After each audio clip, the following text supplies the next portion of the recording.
We see lots of different problems with toenails. You won't believe the array of problems that we see with toenails here, between ingrown toenails, incurved toenails that grow like dome shapes, very thickened nails that have been damaged for whatever reason, people who pick their toenails and so they get all sorts of things going around the edges where they can get something called a whitlow, and they will insist on cutting them too short. Not to be wanting to be too stereotypical here, but guys particularly cut the toenails too short because they can't be bothered to keep cutting them every fortnight. Are you guilty of that?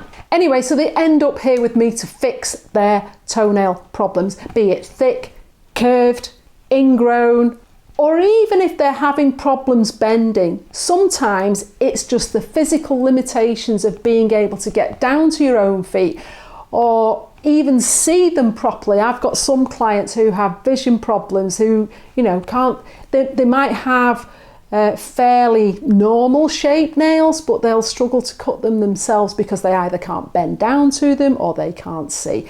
And I can get much closer to your toenails than I can to my own.